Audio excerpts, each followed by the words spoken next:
시간에 5번까지 했죠. 5번 할 차례예요? 아니면 했어요? 할 차례예요? 오케이. 자, 지난 시간에 저희가 설교에 있어서의 위험 몇 가지를 살펴보았습니다. 위험은 강단이나 회중석 양쪽에 다 있다는 것을 지적했습니다. 소명이 없고 준비가 안 된 그런 자격 없는 설교자가 강단에 선다고 하는 것 자체가 위험한 것이고요. 믿음에 대한 열망도 복음에 대한 갈망도 없는 회중석에 앉아있는 회중들도 역시 위험하기는 마찬가지입니다. 마치 지금 이 산타아나 뜨거운 바람이 막 불어가지고 우리를 허덕이게 하는데 거친 광야에 막 불어대는 그런 뜨거운 바람과 같이 위험성이 있어서 열매도 맺지 못하고 생기를 앗아가 버리는 그런 무의미한 교회가 되어지게 될 수 있다는 위험입니다. 자, 설교자는 그렇게 되면 강단꾼이 되는 것이고요.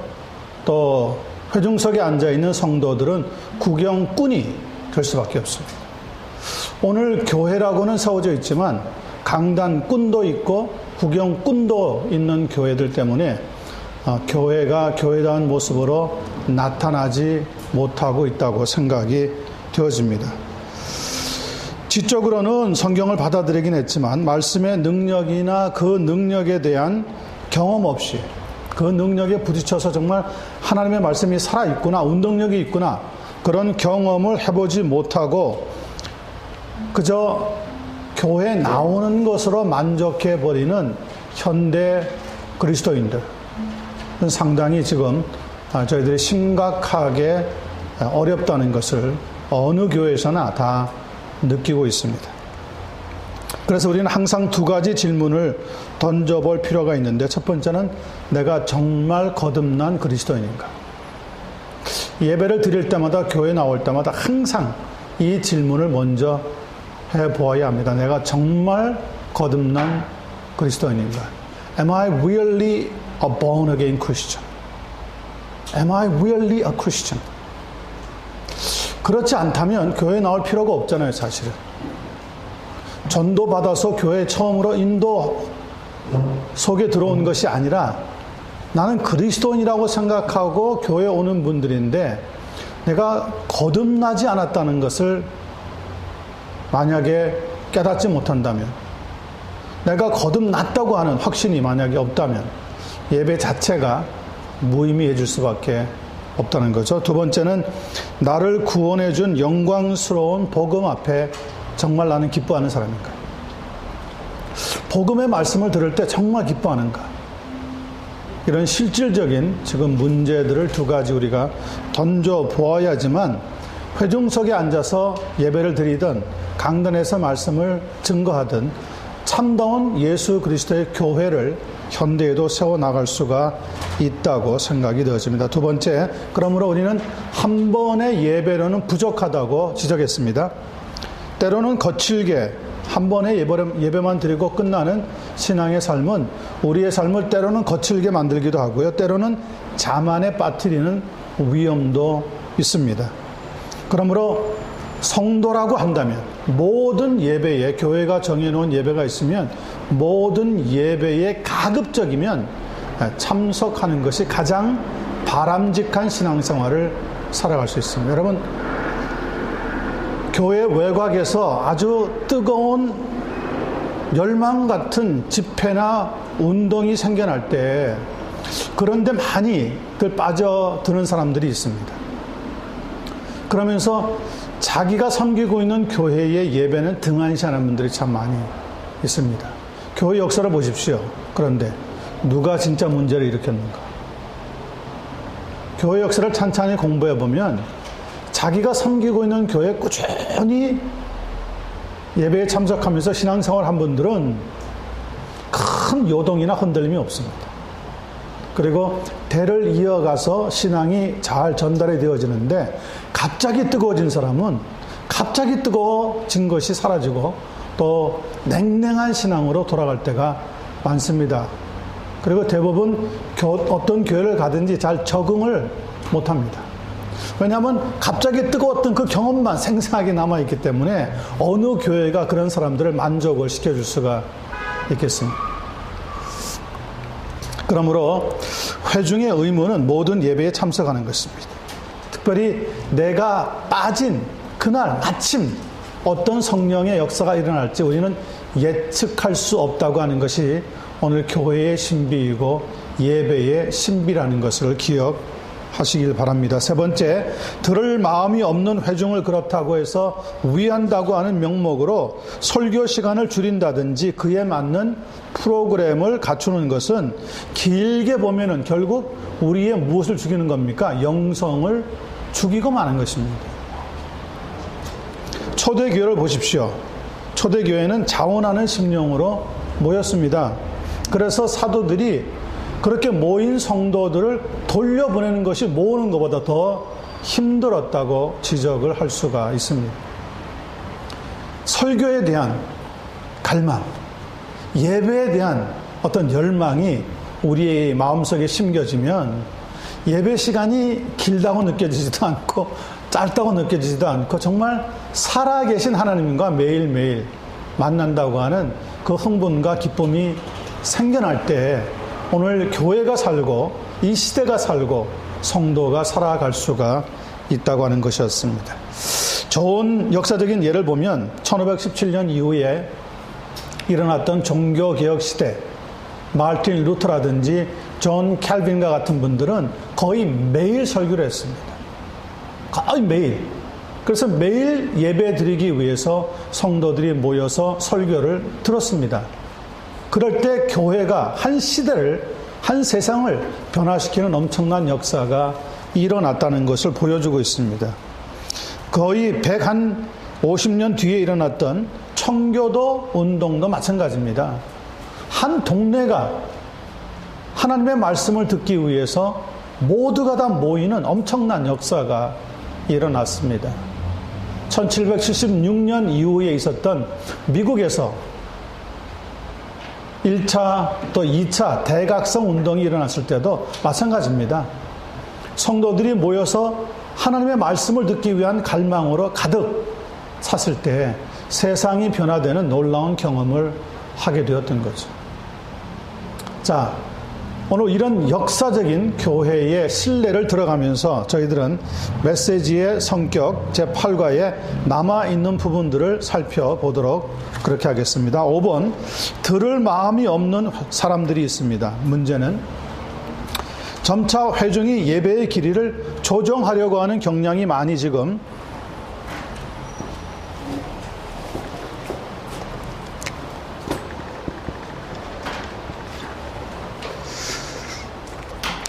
예배의 길이를 조정하려고 하는 경향이 심해지면서 설교는 아주 반드시 그것도 짧게 하도록 요구를 많이들 해나가고 있습니다.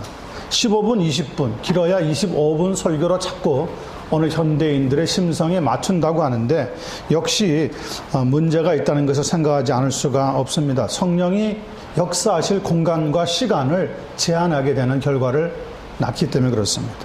왜 사람들은 다른 영역에서 자기가 즐기고 좋아하는 것은 길게 한다고 반대하는 법이 없으면서도 아니 오히려 때로는 더 길게 해주기를 바라면서도 설교만큼은 현대에 들어와서 자꾸 짧게 하기를 원하는지 그 요구하는 심리를 잘 알 수가 없다는 겁니다. 아마 이것이 두 번째 요점이 되겠지만은 앞에서 이미 지적한 것처럼 예배만 뭐 한다고요? 예배만 참석한다고 해서 그리스도인이 아니라고 하는 사실을 우리 모두는 좀 꼭 기억을 해야 합니다. 두 번째, 설교 시간에 제한을 두고 있는 사람은 스스로 그리스도인이 아니라고 하는 사실과 자신에게 무슨 생명이 없다고 하는 사실을 스스로 입증하는 것일까요? 예, 영적인 생명이 없다는 것을 스스로 입증하는 결과를 낳게 되어질 수밖에 없습니다. 실제로 많은 사람들이 예배가 끝나면 속히 집으로 돌아가려고 하는 모습을 보이는데 이 질문을 반드시 던져야 합니다. 여러분은 도대체 무엇 때문에 교회에 나오느냐? 여러분이 좋아하는 것을 하기 위해서 모였을 때는 어떻습니까? 끝나고 나도 집에 가기가 서운합니다. 빨리 가자고 하는 사람이 오히려 퇴박을 받을 수밖에 없습니다.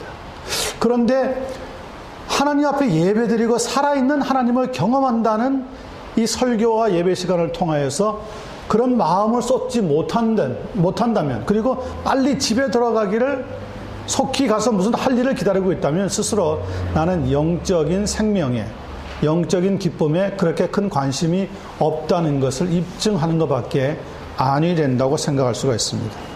그래서 반드시 이 질문을 서로가 해봐야 됩니다. 대체 무엇 때문에 교회에 왔을까? 무엇 때문에? 나는 왜 오늘 교회에 나왔나? 왜 아침부터 서둘러 가면서 아이들을 깨워가지고 차를 타고 오면서 남편과 아내와 토닥거리면서까지 교회에 왔던가? 왜 왔는가? 꼭 한번 질문을 던져 보셔야 합니다. 세 번째, 교회는 나오면서도 간절히 예배드리고 싶어하는 마음, 특별히 설교를 듣고 싶어하는 마음이 없는 주된 이유는 하나입니다. 그들에게 무엇이 없다는 거죠? 결국 그들에게 spirituality, 영성이 없다는 것을 밝혀주는 사실입니다. 즉 영적인 정신이나 지각도 없고 대신 그 마음에 교만이 자리 잡고 있기 때문에 그 교만이 꺾일 필요가 없다고 생각들을 하고 있습니다. 하지만 초대교회는 모이고 또 모여도 마음을 같이 하면서 성전에 모이기를 힘썼다고 사도행전 특별히 2장 46절로부터 47절에 기록해 놓고 있습니다. 그때는 사람들을 불러 모으기보다도 모으기가 더 힘들었을까요? 돌려보내는 것이 더 힘들었다고 생각이 우리는 들 수밖에 없습니다. 네 번째, 종교개혁 시대에 존 켈빈의 제네바 교회, 그는 거의 매일 설교를 했습니다. 그래서 그가 남겨놓은 성경 대부분의 주석, 계시록 한 권을 빼고는 남아있는 모든 성경을 주석을 하게 된 가장 큰 이유도 매일 설교하면서 창세기부터 끝까지 말씀을 강의하면서 설교해 나간 그러한 결과라고 보입니다. 마틴 루터도 마찬가지였습니다. 그때 사람들은 설교자들의 설교를 간절히 그리고 매일매일 듣고 싶어 했다고 합니다. 교회사를 보아도 이렇게 어느 시대든지 교회가 참으로 제 역할을 다할 때에는 언제나 하나님의 말씀을 듣고자 하는 열망이 일어났다는 것을 보여주고 있습니다. 그러면 문제가 뭡니까? 강단과 회중석 양쪽에 잘못된 평가 때문에 잘못된 설교 유형을 택하게 된다는 거죠. 우리 교회 성도들은 의사도 많고 변호사도 많고 학식도 있고 지적도 있으니까 설교를 좀 수준을 높여야 되겠다. 거듭나지 않은 사람들이 분명히 앉아 있을 수 있는데 설교자가 그렇게 평가하고 설교를 준비하면 결국 어떻게 되겠습니까? 벽을 놓고 돌을 던지는 것과 같은 설교가 되어버리고 맙니다. 그래서 설교의 세 가지 패턴을 계속 말씀을 드렸습니다. 전도 설교와 함께 그 다음에 가르치는 설교, 디다케의 설교, 그리고 양육의 설교. 이 세 가지 설교가 오늘 교회에 잘 밸런스 있게 어우러져야지만 성도는 예수 그리스도를 하나님의 아들을 아는 것과 믿는 것에 하나가 되어 그리스도의 장성한 분량에 점점 이르게 되어지는 거죠. 그런데 교회를 가만히 보면 목사님들의 설교가, 저도 뭐 가끔씩 이 복음방송 혹은 저녁 늦게 기독교 방송 저녁 이렇게 나오는 거를 들을 때가 있는데 너무 한쪽으로만 치우친 설교들이 많아요. 어떤 교회는 그냥 이 은사에 대해서만 계속, 어떤 교회는 선교에 대해서만, 어떤 교회는 또 전도, 어떤 교회는 그냥 말씀에 대해서만, 이렇게 계속해서 한쪽만 여러분 포커스를 맞춰가지고 설교하다 보면 성도들이 굉장히 외골적으로 되어지기 쉽습니다. 그래서 다른 것을 포용하는 마음이 없어져 버립니다. 이것은 문제가 되죠. 문제가 되죠. 여러분 사도신경을 신앙으로 고백할 때 성도의 뭐함가요?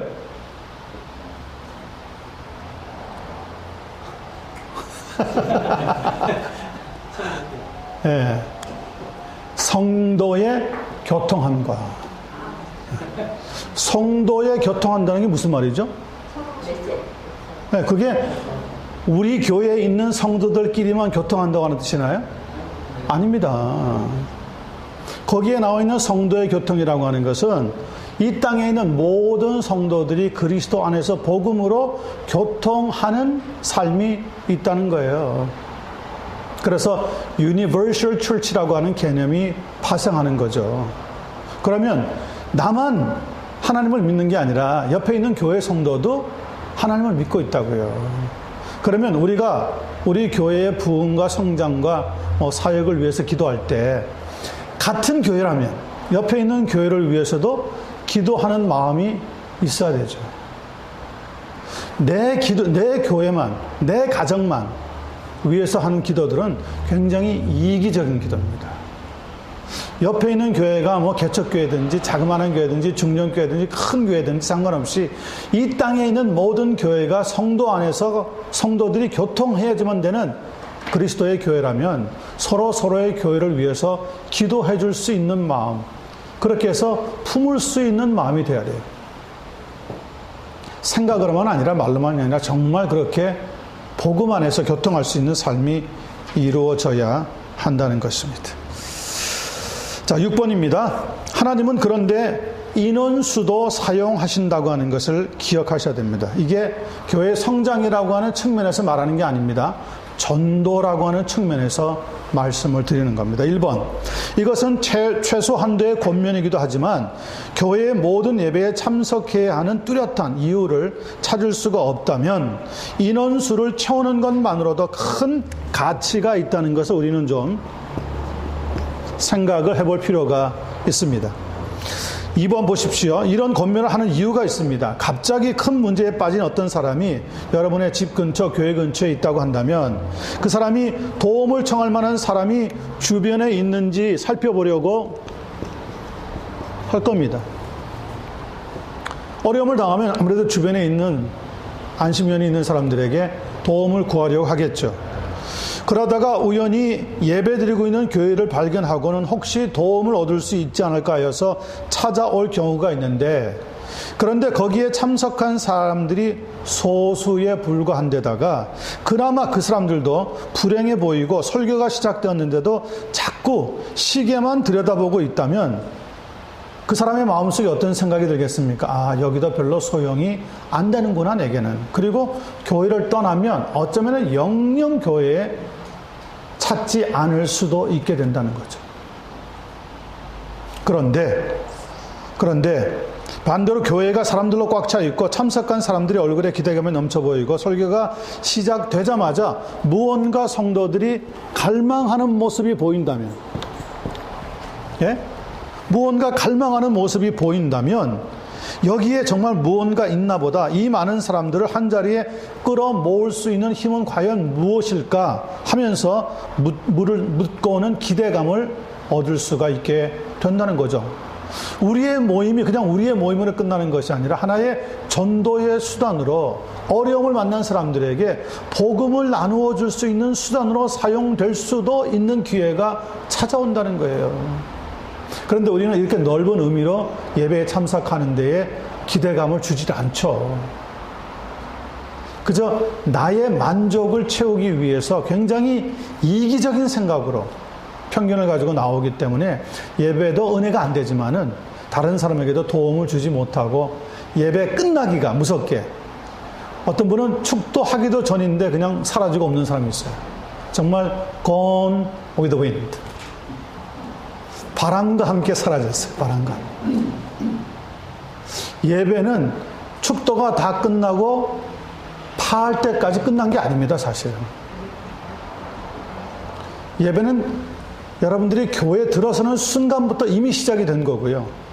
축도가 끝나고 예배 다 마쳤습니다 할 때까지는 아직 끝나지 않은 거예요. 어떤 좋은 영화들은 보시면 여러분 어때요? 끝나자마자 나가는 사람 없어요. 앉아가지고 뒤에 자막이 뜨는데도 계속 앉아가지고 훌쩍거리는 사람들도 있고요. 야, 참 영화 잘 됐다, 그러기도 해요.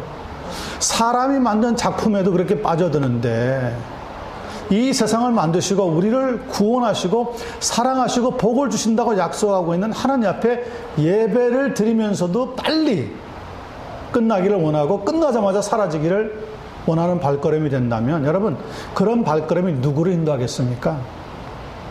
결코 아무도 인도할 수가 없고 예배를 통해서 그 어떤 것도 이 세상에서 이룰 수가 없다는 것을 우리는 기억을 해야 합니다. 세 번째, 그런데 이런 놀라운 일이 생길 수 있음에 대해서 더 이상 생각하지 아니하고 평소 습관이나 전통에 따라 예배에 참석하는 사람들이 많고 그것도 단지 의무감으로 참석하고 예배를 마치면 마치 그 의무를 다한 양 안도감을 느끼는 사람들이 있다면 당연히 뭐가 나기 마련일까요? 당연히 표시가 나기 마련이죠. 뭐 당연히 표시가 납니다. 나오면서 벌써 사람들 은혜 받았을 때하고 받지 않았을 때하고 확 차이가 납니다. 받았을 때는 어떻습니까? 사람들이 굉장히 진지한 얼굴로 나옵니다. 받지 못했을 때는 어떻습니까? 나오면서 말이 많습니다. 오늘 예배가 뭐 이래? 목사님 설교 오늘 이상했어. 벌써 은혜 받은 표와 받지 않은 표가 확 납니다. 확 나. 그런데 예수를 전혀 알지 못하는 사람이 그날 예배에 참석했다면 우리의 모임을 보고 파했을 때 어떤 느낌을 받겠어요? 그래서 스펄전 목사님은 그렇게 하나님 옆에 늘 기도했다고 하지 않습니까? 자기가 설교를 항상 은혜스럽게 마치는 것이 아니기 때문에 혹 설교를 잘못 전달했다고 하더라도 설교를 들은 사람들이 집에 돌아가서 그 잘못된 설교 때문에 하나님이 다시 깨우침을 주는 일이 있게 해주시옵소서. 굉장한 도전이죠. 굉장한 도전. 사람은 영적인 존재이기 때문에 들으면 지나가는 것 같지만 잊어먹지 않고 새겨져 있습니다. 기억이나 마음판 어디 한 군데에 새겨져 있습니다. 그런데 만약에 목회자가 설교하고 난 뒤에 그렇게 기도한다면 성령께서 분명히 집에 돌아가서 있는 그 성도의 마음판을 두드리면서 월요일이든지 화요일, 수요일, 목요일이든지 주중에 어느 한날에 꽝 하고 깨우치는 역사가 일어나게 만들 수도 있다는 거죠. 그런데 많은 목회자들이 설교가 끝나고 나면 의무를 다한 것 같이 생각할 때가 많습니다. 그 설교를 놓고 하나님께서 그 후에도 은혜를 주시기를 위해서 기도하는 설교자는 많이 없다는 거예요. 그러니 여러분, 현대의 설교들이 무슨 큰 영적인 힘이 있겠습니까? 설교 준비는 많이 했는데 설교 마친 뒤에 하나님 앞에 드리는 간구가 부족한 경우가 있다는 것을 생각하지 않을 수가 없습니다. 만약에 그런 것들을 알아챈 방문객들이 있다면은 여기 이 교회에서는 큰 가치가 없다고 하는 결론을 내리게 될 것이기 때문에 상당히 안타깝다고 그렇게 볼 수 없습니다. 여러분, 예배를 절대로 의무적으로 참여하지 마시기를 바랍니다. 열망을 가지고 참석하셔야 됩니다. 기독교에 대한 존경이요, 전 세계적으로 이번 리포트가 나왔는데 뭐 정확한 거겠습니까? 많은. 그러나 참고할 수 있는 게 약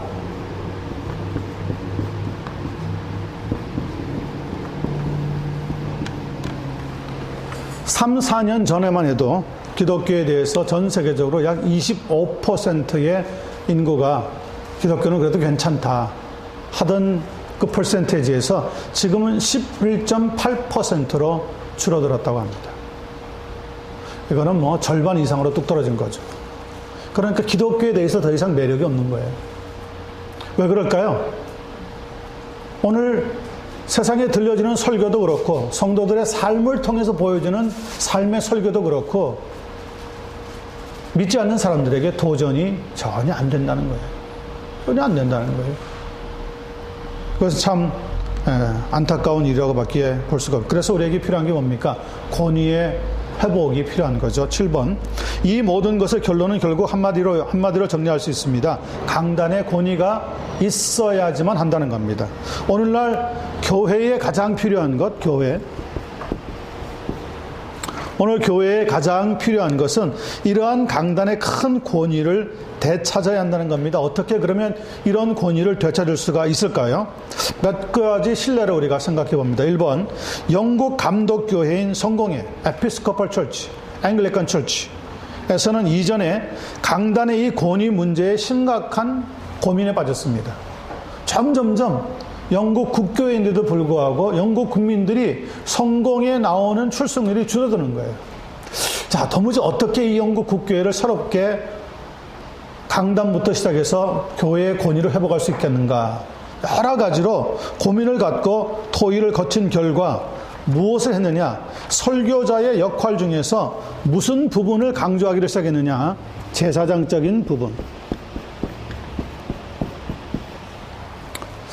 설교자는 물론 왕적인 통치하는 리더십도 있어야 되지만 제사장적인 긍휼, 자비를 간구하는 그런 면도 있고, 또 설교자가 선지자처럼 말씀을 선포하는 기능도 있는데, 그 중에서 제사장적인 기능을 하필이면은 찾아내어서 강조하는 시도를 19세기 옥스퍼드 운동이라고 하는 것을 통해서 시작을 했습니다. 그래서 설교자들에게 제사장적인 요소를 많이 가미시키는 훈련을 하다가 보니까 교회가 조금 반짝하긴 했지만 나중에 가서는 결국 설교의 가치를 떨어뜨리고요, 성례를 잘못 강조하면서 예배의 많은 부분에 있어서 그릇된 길로 나간 적이 있었다고 합니다. 그러므로 이들의 지난날의 실수를 우리는 교훈으로 삼때 아주 주의할 필요가 있습니다. 그래서 여러분, 성공회에 보면은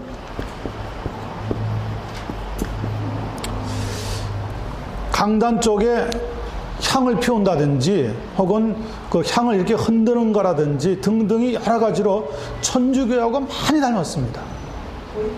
네, 많이 닮았습니다. 그러면서 하는 말이, 우리는 예배는 개신교 쪽으로 하지만 예전은 천주교 쪽으로 하는 교단이다. 이렇게 주장을 하는데 그것은 사실은 잘못된 행동이죠. 마치 뭐와 같습니까? 새들의 전쟁이 벌어졌는데 낮에는 새같이, 밤에는 새같이, 낮에는 새같이, 밤에는 동물 쥐같이 이렇게 했던 박쥐와 같은 모습이라고 밖에 말할 수 없어요. 색깔을 분명히 해야죠. 색깔을 분명히, 예전이냐 예배냐, 우리는 분명히 색깔을 나타내야 합니다. 그래야지만 성도들에게 더 이상 혼동을 주지 않게 되는 거죠. 2번, 그런데 비감독교회들, 복음주의 교회라고 하는 영국의 여러 교회들도 이 강단의 권위를 상실했다는 것을 알고는 되찾는 방법을 추구했는데, 이번에는 영국의 성공의 감독교회와는 정반대로 어디에 회복이 있다고 보았느냐? 학식.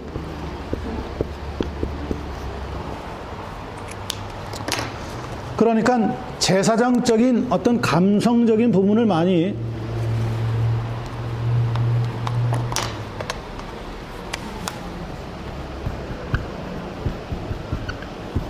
감성적인 부분을 많이 강단의 권위 회복으로 성공회가 도입을 했다면, 비감독교회, 많은 영국에 있는 복음주의 교회들은 이번에는 또 강단의 권위가 학적으로 우수하면은 회복할 수 있다고 하는 방향으로 나가게 되었습니다. 역시 잘못된 방향으로 나갔습니다.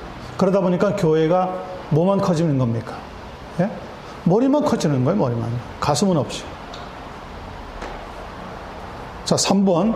강단의 가장 크고 주된 필요는 결국 어떤 것이죠? 결국은 영적인 것입니다. 그렇잖아요, 영적인 것. 교회는 영적인 단체죠. 세상적인 조직이 아니에요. 영적인 것이기 때문에 설교자가 권위를 얻을 수 있는 유일한 방법은 성령으로 충만해진다고 하는 사실을 꼭 기억을 해야 합니다. 설교자는 제사장이 아닙니다. 설교자는 선지자의 기능이 있습니다. 그래서 말씀을 제대로 선포하려고 하는 데에 온 노력을 기울여야지만 하는 거죠. 그런 의미에서 로이드 존스 목사님은 설교자가 강단에 설 때에 가운, 로브를, 설교 가운을 입는 것이 타당하다고 보고 있습니다. 제사장으로서의 의복이 아니라 선지자로서의 역할을 보여주기 위한 의미로 가운을 입도록 추천을 많이 하고 있습니다. 의복에는 나름대로 권위의 흔적이 남아 있기 때문에 그런 거죠. 자, 그 밑에 내려가 보시면 42번 풋노트에 이렇게 적어놨습니다. 설교자에게 가운이라고 하는 것은 부름을 받았다는 표시이고 이 일을 위해서 따로 세워졌다고 하는 의미를 주기도 합니다. 그렇다고 해서 가운 위에다가 후드를 착용하라고 하는 것은 아닙니다. 후드는 무엇을 나타내는 거죠?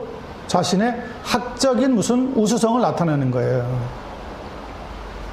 일부 교단의 목사들이 가운 위에다가 후드를 착용하고 예배를 인도하는 것을 볼 때가 있습니다. 여러분, 복음방송이라는 CS 뭐죠? CGN 방송 같은 거 보시면은 목사님들이 어떤 때는 설교하는데 가운 입었는데 위에다가 후드까지 걸쳐가지고 뭐 이상 야릇하게 서 있는 분들이 있어요. 곤란하다는 거죠. 그건 개신교의 모습이 아니에요. 특별히 종교개혁의 후예들은 그렇게 설교 모습으로 나타나지 않습니다. 다만 가운을 지금은 특별히 이 개혁주의에서는 가운도 잘 추천하지 않습니다. 그냥 하나님 앞에 깨끗하게 입고 말씀을 증거하는 데다가 초점을 맞춰라 그러지, 더 무거운 가운, 뭐 항상 검정색 가운을 못 입으니까 또 여름에는 흰색으로 맞춰야 된다고요. 또 어떤 때는 더 얇게 만들어야 되고, 더운 지방에서는. 이러다 보니까 이 가운이 굉장히 번거로운 일들이 많이 생겨요. 그래서 요즘은 설교 가운도 잘 추천을 하지 않습니다. 이게 이제 개신교의 특별한 모습이기 때문에 여기에 대해서 우리가 좀 많이 신경을 쓰되 좀 구별할 수 있는 방법은 타당하다고 봅니다. 큰 2번. 설교자가 강단에 서는 것은 남들보다 지능이 뛰어나서가 아니라 하나님께서 특별한 은사를 주셔서 어떻게 세워진 사람이죠? 따로 세워진 사람이에요. 따로 구별해서 세워진 사람이라고 하는 것인데, 아무리 회중 가운데서 능력이 출중하고 많이 배워서 지식을 갖춘 그리스도인이라고 하더라도 하나님께서 이 일을 위해서 따로 부르시고 지명하시며 보내신 사람의 말을 기쁨과 예민한 기대감으로 들을 마음이 없다면 과연 그가 그리스도인이 맞는지 확인해 보아야 합니다. 이것은 영적인 권위의 문제이지 지적인 권위라든지 문화적인 권위의 문제가 아니라는 것을 고려하면서 말이죠. 자, 8번으로 들어갑니다. 중요한 것 가운데 하나입니다. 전혀 주제와는 어울리지 않는 것 같은데 어디준서 목사님은 설교와 설교자에서 건물의 중요성을 들고 있습니다. 1번, 영적 권위와는 동떨어진 주제처럼 느껴지지만 현실적으로는 아주 중요한 요소가 되는 것은 바로 건물의 문제입니다. 어찌되었든지 회중은 어떤 건물 안에 앉아서 설교를 듣는다고 하는 의미에서 볼 때 더욱 그러합니다. 물론 건물 자체를 어떻게 중시하면 안 되겠습니까? 건물 자체를 너무 과도하게 중시해서는 안 되겠지만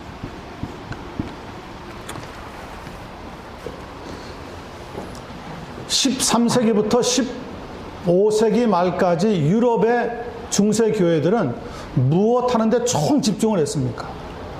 건물 짓는데. 그래서 뭐 엄청난 대성당들이 막 들어섰죠. 한국교회가 지난 70년 이후부터 80년, 90년 그리고 21세기를 거쳐오면서 가장 지금 심려를 기울이고 있는 영역이 어디입니까? 건물 짓는 데 있습니다.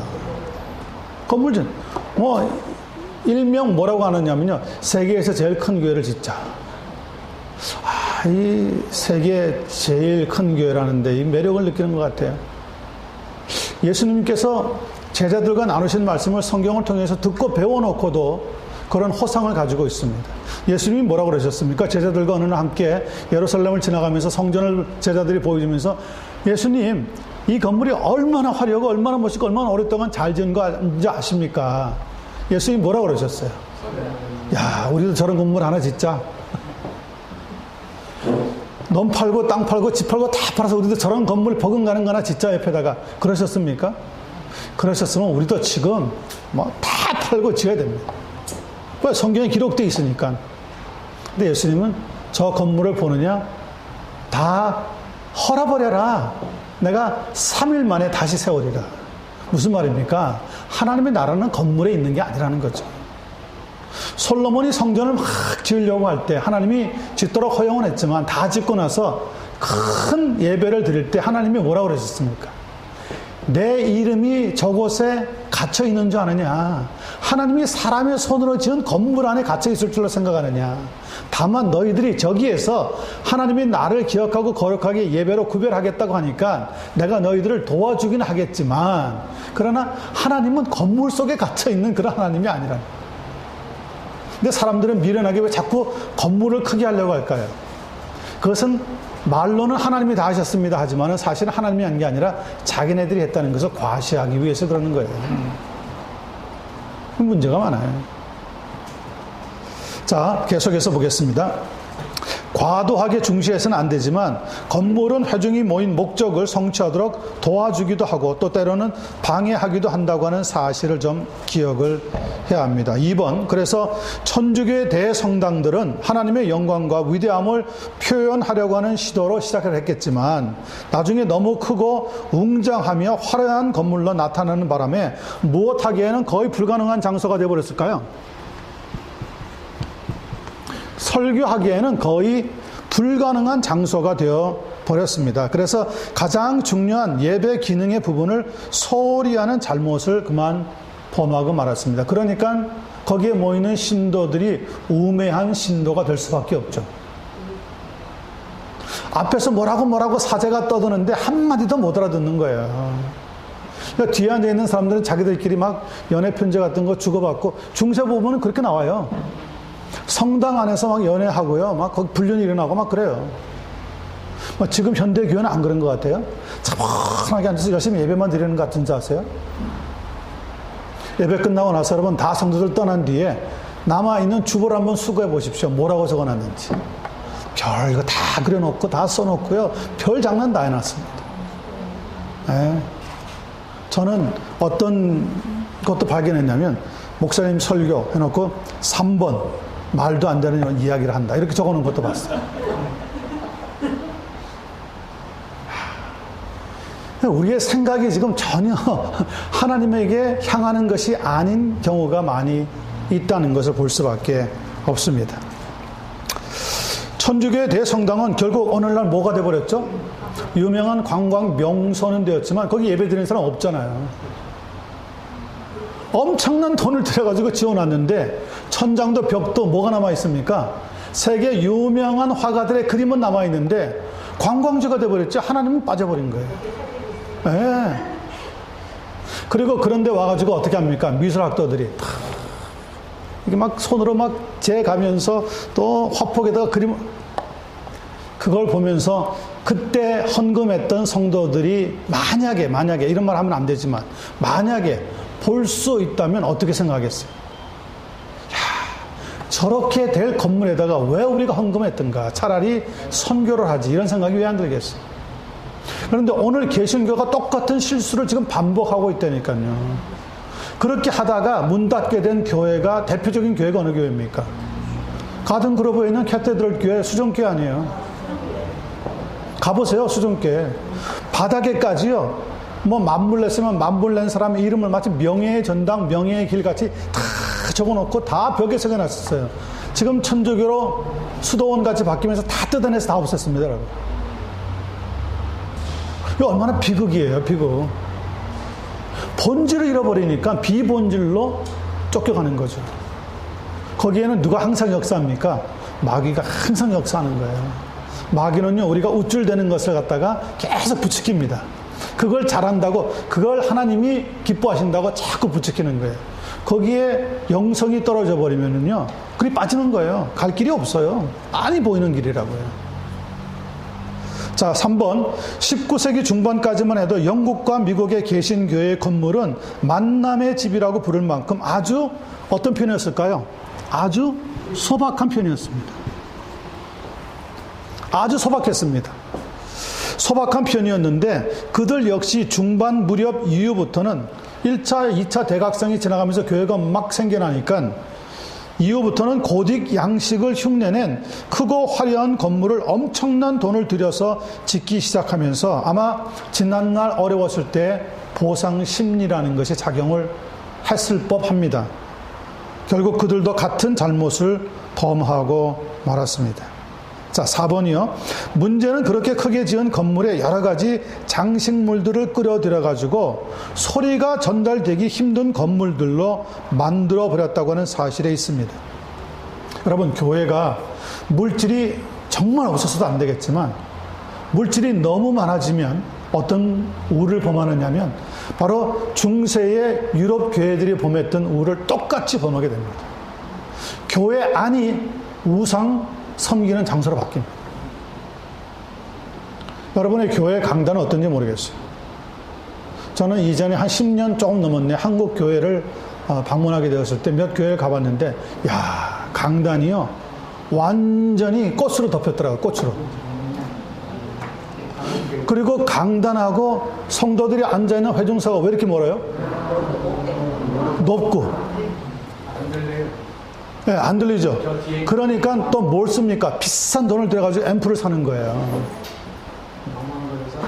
야, 참, 저는 그걸 보면서 얼마나 참 안타까운지.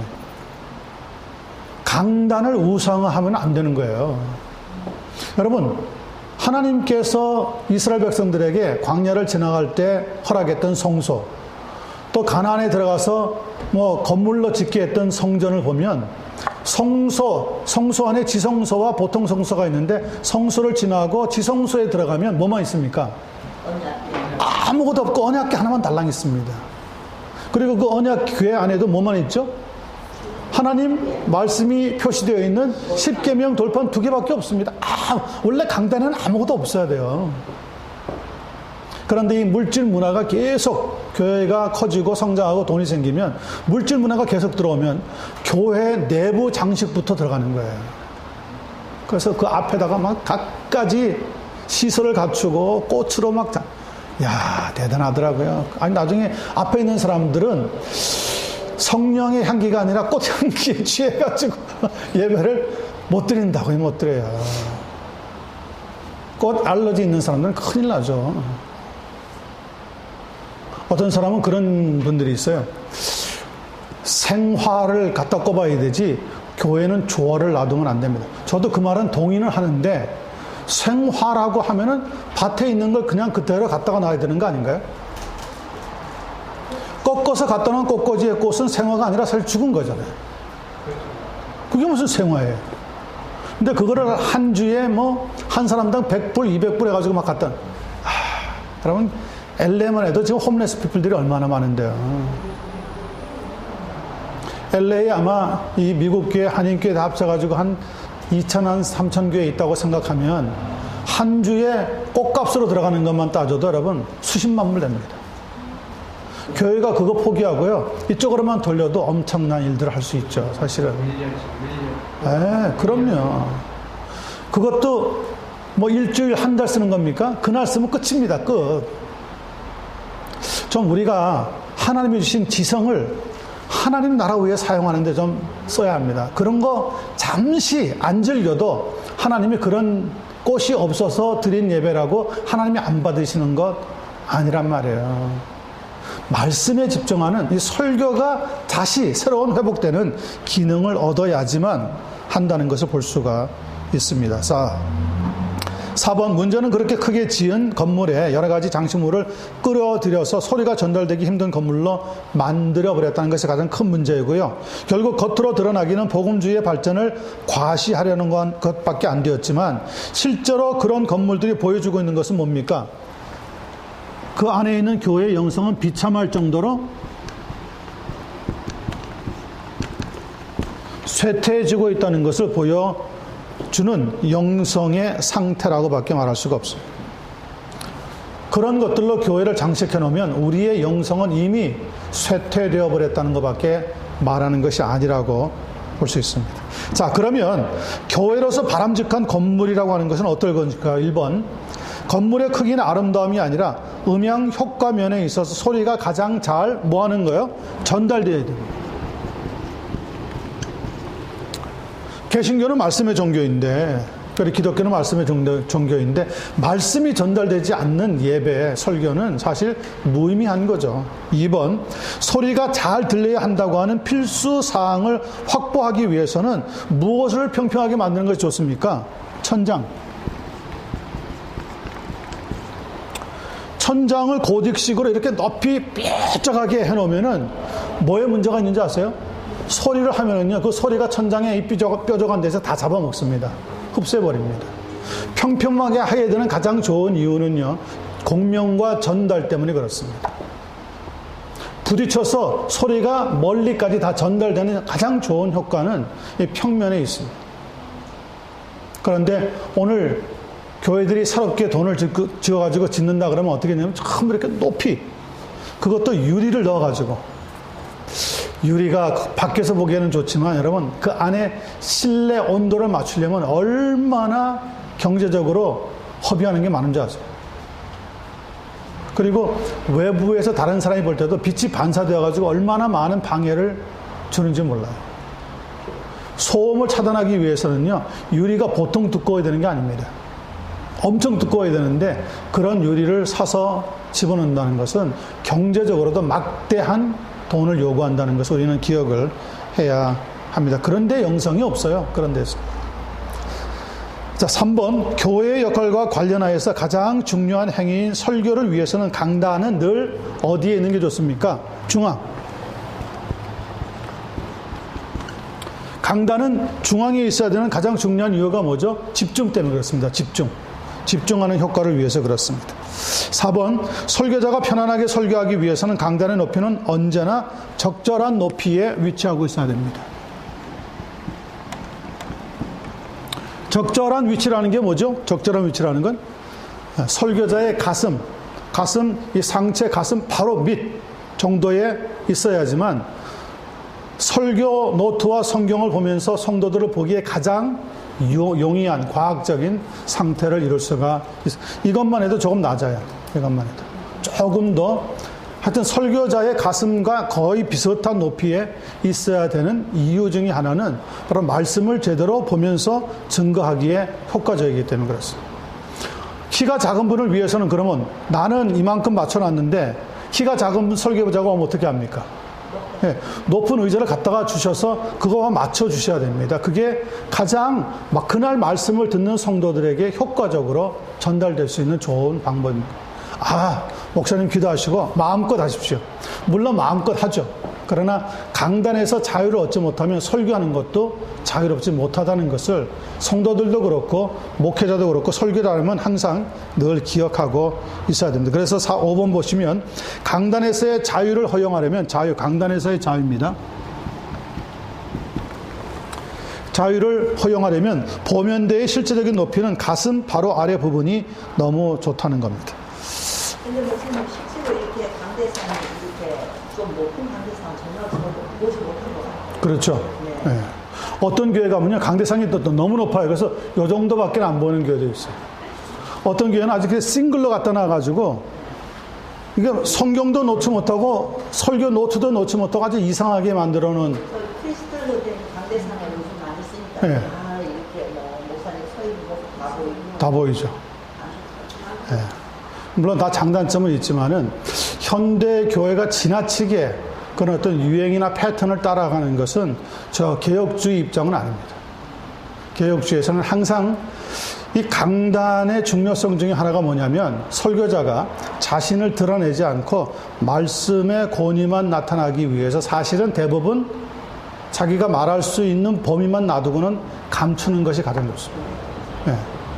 그런데 이 크리스탈로 만든 것은 다 보이기 때문에 혹시 실수해서 설교자가 앞에 지퍼가 열려 있으면 그 지퍼 있는 것도 다 보입니다. 그럼 1시간 내 예배는 망치는 거죠, 그 사람한테. 유난히 어떤 이 성도들은요, 설교자의 이 외모를 바라보는 사람들이 있어요. 그래가지고 양복 저고리가 한쪽은 들어갔는데 한쪽은 나오면요, 그게 신경이 쓰여가지고 예배가 집중이 안 된대요. 어떤 분은 또 이 단추를 닫지 않은 그게 또 표가 나가지고 그것 때문에 예배를 못 드린다. 하여튼 성도님들이 각양각색이에요. 각양각색. 그러니까 제일 편안하게 말씀에 집중하기 위해서는 사실은 이런 형태의 설교단이 가장 좋죠. 이렇게 서버리면 저하고 여러분하고 눈하고 눈밖에 맞추는 게 없잖아요. 이런 것들을 우리가 조심해서 잘 다룰 때 우리는 지금 설교자 입장에서 가장 설교가 잘 전달되려고 하는 과정을 설명하기 때문에 약간은 좀 외적인 것 같은 이런 문제들도 우리가 지금 다루고 있다는 것을 보시길 바랍니다. 저 9번입니다. 자, 그러면 이제 중요한 부분에 들어갑니다. 설교자의 준비입니다. The preparation of the preacher. 어떻게 준비할 것인가? how. 중요한 원리를 지금 설명합니다. 1번, 설교 사역을 제대로 수행하기 위해서 설교자는 어떻게 설교해야 하고 어떤 준비 과정을 거쳐야 하는가라고 하는 세부 사항에 대해서 이제부터 중요한 원리를 우리가 살펴봅니다. 1번, 설교자는 말 그대로 어떻게 준비해야 됩니까? always. 항상 준비해야 합니다. 설교자의 머릿속에서는 설교 외에는 다른 것이 생각나면 안 됩니다. 항상 머리에 설교하는 일로 꽉 차 있어야 됩니다. 소명의 본질과 성격상 영적인 일에는 휴일이 없고요. 설교자도 휴일이란 있을 수 없다고 하는 것을 기억을 해야 합니다. 설교자는 누구에 의해서 부름을 받았어요? 하나님. 하나님은 설교자에게 뭘 원합니까? 하나님의 말씀을 대신 전달하시기를 원합니다. 그런데 설교자의 머릿속에 딴 생각이 들어갔다면 그것은 큰일 나는 거죠. 큰일 나는 거죠. 자, 2번. 설교자에게 있어서 설교문을 준비하는 것보다 더 중요한 것은 그 전에 자기 자신을 어떻게 해야 됩니까? 자기 자신을 먼저 준비해야 합니다. 먼저. 설교 준비하는 것보다 자기 자신을 먼저 준비하셔야 합니다. 예수님께서 제자들에게 자기를 따라오라고 말씀하실 때 뭐라고 말씀하셨습니까? 먼저 네 자신을 부인하고 first deny yourself. 내 자신을 하나님 앞에 철저하게 부정해야 돼요. 그리고 내가 아니라 그리스도가 나타나는 하나님의 말씀을 증거하는 삶이라는 것을 꼭 기억을 해야 합니다. 세 번째, 큰 2번. 설교자는 어떤 의미에서 한 가지 일만 뭐 하는 사람이 되어야 합니까? 한 가지 일만 아는 사람이 되어야 합니다. 그래서 그 한 가지 일에 부름받은 사람답게 평생에 걸쳐서 엄청난 열정으로 그 일의 삶을 바치는 사람입니다. 하나님은 설교자에게 이것저것 많은 것을 아는 만물 박사가 되기를 원하시지는 않으셨습니다. 설교자는 옛날 말로 하자면은 쟁이라고 말할 수 있습니다. 쟁이.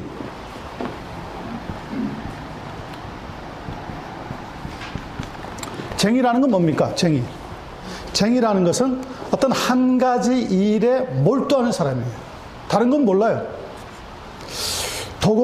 여러분 도공이라고 하는 단어 아시죠? 도자기를 전문적으로 만드는 사람. 도공은요, 일평생에 딱 한 가지 가장 뛰어난 도자기를 만들기 위해서 생명을 바친대요. 그래서 웬만한 도자기는 만들어지면 다 부십니다. 딱 하나 남기는 거예요, 딱 하나. 그걸 위해서 수백 번, 수천 번 뜨거운 그 불가마니에다가 도자기를 집어넣었다가 빼고 하는 훈련을 반복해서 하는 거예요. 그리고 딱 한 명의 제자만 둡니다. 결국 그렇게 한 결과 문제가 많이 생기기도 했지만 상업적인 면에서 볼 때는 엄청난 손해죠. 그렇지만 지금도 내려오고 있는 고려 청자 같은 것은 가격을 따질 수가 없는 거죠. 가치로는 말할 수가 없는 거죠. 복음은 그런 겁니다. 복음은 한 가지 일, 하나님의 말씀을 증거하겠다고 하는 소명에 불타있는 사람들이 그것만 생각하고 그것으로만 만족하면서 생애를 마치는 사람들. 사도 바울은 마지막에 디모데후서 4장을 보면 세상을 떠나기 전에 뭐라고 유언적인 말을 남겼습니까? 내가 선한 싸움을 싸우고 달려갈 길을 다 달리고 믿음을 지켰으니. 그는 견눈 팔지 않았어요. 그런 의미에서 사도 바울은 도공과 같은 사람이었고 쟁이와 같은 사람. 오늘 말로 하자면 전문가죠. 전문가. 말씀을 다루는 전문가예요. 전문가가 되는 거예요. 전문가. 그거 외에는 다른 건 알 필요도 없다고 생각하시면 좋은 거죠. 이렇게 쟁이라는 말을 많이 썼죠. 예. 근데 최근에는 그 쟁이가 말을 되게 편하다고 해요. 그렇죠. 굉장히 올렸죠. 예. 그래서 옛날에는 이발쟁인데 이발사이 이렇게 올렸죠. 예. 그렇게 올린다고 해서 그 사람이 올라간 건 아니거든요, 사실. 예. 정말 좋은 단어인데 이 쟁이라는 것을 너무 하찮은 사람들로 자꾸 만들어 갔기 때문에 그런 얘기를 들으면 괜히 우리도 기분이 나빠졌지만 사도 바울이 그랬잖아요. 야, 너 많은 학식이 너를 미치게 했구나. 예수쟁이라고. 그렇죠. 그럴 때 자기는 뭐라고 얘기했습니까? 나는 오늘 내가 당신들 앞에 이렇게 결박된 거 외에는 다 나와 같이 되기를 원합니다. 맞습니다. 나는 예수에게 사로잡힌 사람이고 미친 사람입니다. 그 예수쟁이라고 하는 말이 사실은 올바른 정의죠. 우리는 예수쟁이가 돼야 돼요, 쟁이. 그런데 오늘은 쟁이가 아니라 너무 만물 박사가 많아요, 이것저것. 네. 한 길을 파지 않아요, 한 길을. 여러분이 아시는 것처럼 이 아프리카 지역에는 특별히 사막지대가 많고 광야지대가 많아서 물이 없습니다. 정말 지독하게 물이 없어요. 한국은 거기에 비해서 기적과 같은 나라예요. 땅만 파면 물 나오니까. 집 지을 때 어디서 물이 나올까 봐 걱정이잖아요. 저희가 있던 동부 아프리카 지역만 해도 집을 지을 때 물을 가져올 데가 없어가지고 못 지어요. 그러니까 물을 막 길어와야 돼요. 길어와야 돼. 근데 물이 없느냐? 그렇진 않아요. 하나님이 온 세계 어느 땅이고 물은 다 넉넉하게 주셨는데 그 물을 구하기가 하늘의 별따기예요. 하여튼 여기 계산으로 하자면 100피트 이상을 내려가야지만 물줄기를 만나는 거예요. 보통 한 80피트까지는 모래층을 지나고 자갈층을 지나고 90피트에 가까우면은 반석을 만납니다. 큰 서감 덩어리를 만나요. 그러니까 이 돌을 지나가야지만 그 밑에 물층을 만나는데 이 돌층을 못 지나가는 거죠. 그걸 하나 굴착기로 파는데 만불 들어요. 그 굴착기 하나에 밑에 이 단단한 암석을 부시는 데는 다이아몬드가 박혀 있어요. 그 다이아몬드가 박혀 있는 굴착기를 가져와서 기름을 섞어가지고 돌려가지고 하기에는 굴 하나 파는데 만불을 뭐 지금 더 올랐을 거예요. 저희가 했던 80년대, 90년대 초반에 해도 만불이 있어야지만 하나를 뚫는 거예요. 근데 이 뚫으면 확률이 25%. 그러니까 그 동네에 샘 하나 파주기 위해서 굴착기를 가져오면 적어도 내가 4만 불 정도는 준비해야지만 했던 거예요. 그래서 물을 못 구했어요. 그러면 그 사람들은 어떻게 물을 구했느냐? 그 사람들도 한국에 왜 물 근원 찾는 사람들 같이 이 피리 같은 비슷한 걸 갖고 다녀요. 그거 갖고 다니면요, 이게 아주 물층을 만나면 딱 수그러듭니다. 그러면 그 동네에 온 사람들이 모여가지고 땅을 파죠. 땅을 파고 깊이, 야, 아프리카 쪽은 날씨도 더워서 그런지 모르겠지만 50피트만 파고 내려가면요, 온몸에 팥죽 같은 땀이 뚝뚝뚝 흐릅니다. 저도 그들과 함께 섞여서 있었기 때문에 50피트까지는 내려갔죠. 더워서 못 견뎌요. 굴은 좁죠. 몸에서 막 열은 나가지고 땀은 펄펄 나죠. 도무지 저는 그 이상은 못 내려가겠어요. 그래서 다시 밧줄을 타고 올라왔는데 거기 일하는 사람들은 계속 일하죠. 이전에 그렇게 일을 하면서 마지막 물줄기 틈을 만나는 때가 옵니다. 탁 쳤는데 물이 쭉 그렇게 새어나오기 시작합니다. 그러면은요, 모든 사람들이 다 올라갑니다. 그리고 마지막에 누가 남아서 그걸 내려치는지 아세요? 그 동네에서 제일 나이 많은 영감이 나와요. 그 영감이 나와서 괭이를 들고 내려갑니다. 젊은 사람들은 다 도망가게 만듭니다. 그리고 그 노인이 마지막에 땅을 힘차게 자기 이제 죽을 힘을 내가지고 땅을 치는 거예요. 그럼 물줄기가 펑 터져나오면서 그 사람은 그 물속에 갇혀가지고 죽죠. 그리고 물을 얻었어요. 죽었어요, 정말로? 죽죠. 네. 물줄기가 터져 올라오면 그 물살에 숨을 못 쉬잖아요. 자기가 올라오려고 하는 속도보다 물이 더 빨리 올라오니까 죽죠. 그렇게 해서 물을 얻었다 그래요. 아프리카 노인들의 지혜죠. 나는 살 만큼 살았다는 거예요. 젊은 세대들이 이제 물을 만나서 행복하게 살았으면 좋겠다.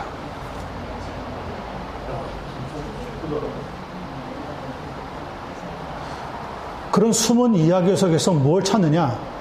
우리 주님 예수님께서 살 길을 찾기 위해서, 구원의 길을 주기 위해서 마지막에 물줄기를 터뜨리고 자신을 죽어준 거하고 이야기를 결부시켜서 복음을 전하죠.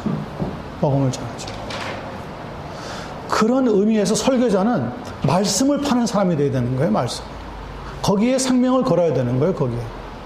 웬만큼 자동차 사고가 나가지고 정말 우리 손 집사님 같이 지나면 다리가 뚝 부러져가지고 걸을 수가 없는 입장이 아닌 경우에는 설교자는 강단에서 살아야 됩니다. 거기에서 자기의 진액을 쏟아야 돼요. 오늘 그런 설교자들이 나와야 돼요. 교회가 좀 커지면 설교자들이 이런 초심을 잃어버립니다. 자기는 주로 주일 설교에 집중하고 부목사님들, 전도사님들한테 다른 예배 시간에 다 맡겨버려요. 새벽 기도에 가보면 딴 사람, 수요일날 가면 딴 사람, 금요일 오늘 이런 경우가 생겨나기 때문에 교회가 반짝은 하지만 생명, 말씀의 생명의 역사가 로이드 존스 목사님은 30년 동안 이 웨스트민스터 교회를 심하면서 한 번도 다른 누구에게도 설교 부탁을 해본 적이 없어요. 자기가 가족들과 함께 여행을 떠나는 경우에만 강단을 다른 분들에게 부탁했지 항상 눈이 오든 비가 오든 항상 그 강단에서 말씀을 증거했다고 합니다. 그리고 거기에서 설교를 들으면서 자라난 젊은이들 가운데 영국의 유명인들이 많이 나오게 된 거죠. 부목사님들은 언제 설교하세요? 부목사님들은 설교할 수 있는 기회가 주중에 다른 시간을 통해서 얼마든지 하죠. 아니 어떤 교회 부목사님은 그게 굉장히 불만이 많으실 거예요. 우리 담임 목사님 혼자만 설교하고 한 번도 기회를 안 주죠. 그러면은 자기가 개척을 해야죠. 빨리 나가서. 그럴 수도 없고 네. 그런다고. 그러면서 그게 계속 붙어 있으면서 불만하는 것은 좋은 증거는 아니죠. 네. 자기가 설교하고 싶은 마음이 꽉 차면 나가서 빨리 개척을 해야 돼요. 그래야 자기가 설교할 수 있는 기회를 만나는 거죠. 지금 설교하는 목사님이 그게 자기의 천직으로 알고 지금 목회를 하고 있는데, 아, 목사님 그만하시고 이제 나 좀 합시다. 그럴 수는 없는 거 아니에요, 이거는. 또 이렇게 돌아가는 시간을 주는 건 그렇게 바람직하지 좋은 역사는 아니죠. 좋은 역사는 아니죠. 그 대신 뭐 새벽 기도회나 뭐 수요일 예배 이런 거는 네. 기회를 그런 기회를 드리는데 한국 교회는 담임 목사님이 잘안 네. 주고. 하여튼 저는 좋은 전통이 미국 교회가 지금 점점 쇠퇴하게 된 가장 중요한 이유 가운데 하나가 주일날 저녁 예배가 사라지면서부터 그리 되었어요. 네. 이전에는 미국 교회가 주일날 다 예배가 있었어요. 저희가 오니까 70년대, 80년대 초까지도 저녁 예배가 있었어요. 어느 날부터 갑자기 저녁 예배가 싹 사라지더라고요. 한국 교회도 저녁 예배가 있었는데 사라졌어요. 그렇죠. 네. 네. 그게 이제 교회의 쇠퇴를 가져오는 사인이에요. 사인. 교회가 점점 성장이 떨어지는 사인 중에 하나가 바로 있던 예배들을 없애기 시작하는 거예요. 그러면 교인들이 영적으로 성장하느냐? 아, 그러면 얼마든지 해야죠. 그렇지 않다는 거죠. 오히려 성도들이 세상에 나가서 소금과 빛의 사명을 더 잘 못하게 되는 경우가 많이 생겨나요. 자, 계속 나갑니다. 자, 2번. 두 번째 생각하는 것입니다. 설교자의 준비 가운데 셀프 디스플린입니다. 자기 훈련입니다. 설교자가 자신을 준비하기 위해서 해야 하는 것 중에 첫 번째는 삶의 전체적인 뭐가 유지되어야 됩니까? 질서.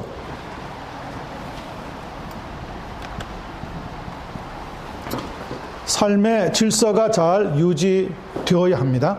질서가 유지될 수 있도록 세심한 주의를 기울이라고 하는 겁니다. 그 말은 설교자가 직장인이나 사업가와는 달리 외부적으로 결정되는 조건에 매이지 않기 때문에 시간 조절에 있어서 일반인에 비해서 자기 자신이 주인 노릇을 할 수 있기 때문에 조절을 반드시 할 수 있는 질서를 가지라고 말씀하고 있습니다. 두 번째, 다른 말로 하자면 설교자는 대다수의 사람들과는 달리 자신이 스스로 제반 사항들을 결정할 수 있기 때문에 심각한 무엇을 동시에 만납니까? 심각한 위험과 유혹.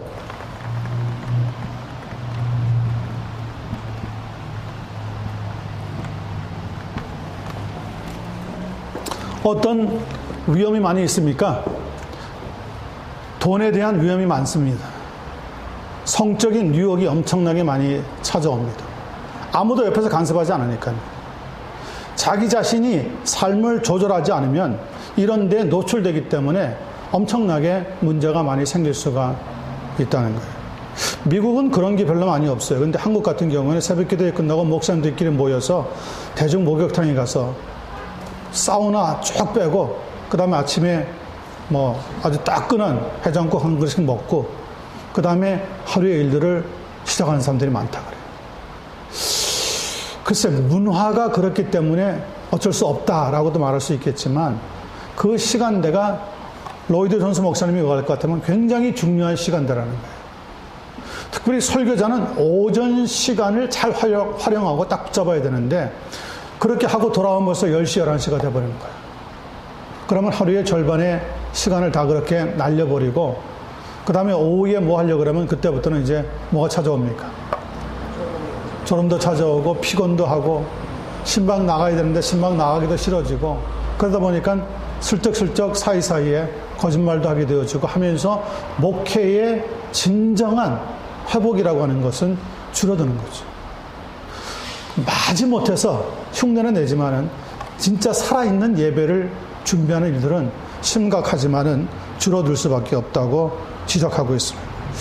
심각한 위험과 유혹에 아주 특별한 방식으로 부딪힐 수 있다고 하는 사실에 우리는 유념을 해야 합니다. 오늘 목사님들이 도박에 빠진 분들 많아요.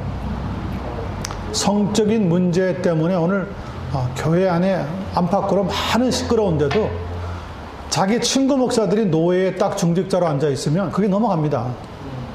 정리가 안 됩니다. 정리가 지금. 한국교회는 이게 문제입니다. 지금. 정리해야 되는데 세상에서도 이건 틀렸다고 지금 보고 있는데도 넘어갑니다. 아니면 다루질 않습니다. 아예. 그래도 일주 전인가 목사님들끼리 네. 목사님들끼리 칼부림이 일어나서 한 명 죽었죠. 했는데 그 열쇠인가 뭔가 그 회장하고 그 갖고 있는 그것 때문에 다 해서 몽둥이로 준비해가지고 하여튼 우리가 상상할 수 없는 심각한 일들이 여기저기서 막 구멍 난 것 같이 일어나고 있다는 것만 아시면 됩니다. 자, 그 중에 한 가지 쓸데없는 일의 시간, 특별히 오전 시간을 허비할 가능성이 많이 있다고 하는 사실이 굉장히 우리에게 위험합니다. 3번, 그러나 해가 갈수록 오전 시간을 뭐 하는 것이 중요하다고 느껴집니까?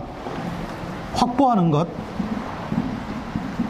설교자들이 오전 시간을 확보해 놓는 것이 얼마나 중요한지 모릅니다. 설교자가 지켜야 할 중요한 규칙인 것을 느끼기 때문에 이것을 거의 절대적인 법칙으로 정해 놓는 것이 좋습니다. 예를 들어서 4번, 긴급하지 않는 전화로 인해서 오전 연구 시간이 실제로 방해를 받을 경우에 이 문제를 해결할 수 있는 몇 가지 방법을 제안해 봅니다. 1번, 첫 번째 방법은 전화로 하는 그 문제를 주의 깊게 고려할 수 있도록 대신에 말이 아니라 뭐로 남겨달라고요?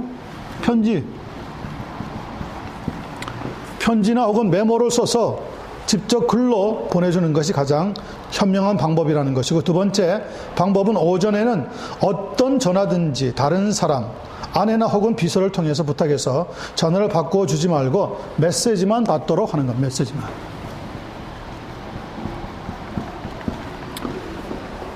누가 지금 병원에서 세상을 떠나기 전입니다. 이렇게 생사의 문제에 관한 것 아니면 될 수 있으면 받아놓고 메시지를 남겨놨다가 오전 성경 말씀을 연구하는 시간이 지난 뒤에 전해주는 것이 말씀을 준비하는데 방해를 받지 않고 잘 준비하게 되어진다는 거죠. 세 번째, 중요한 것은 강단 사역을 준비할 수 있는 이 위대한 임무를 수행하기 위해서 설교자는 오전 시간을 잘 확보하라는 것인데요. 아침 시간이라고 하는 것은 자신에게 가장 효율적인 시간인 것을 말하고 있습니다.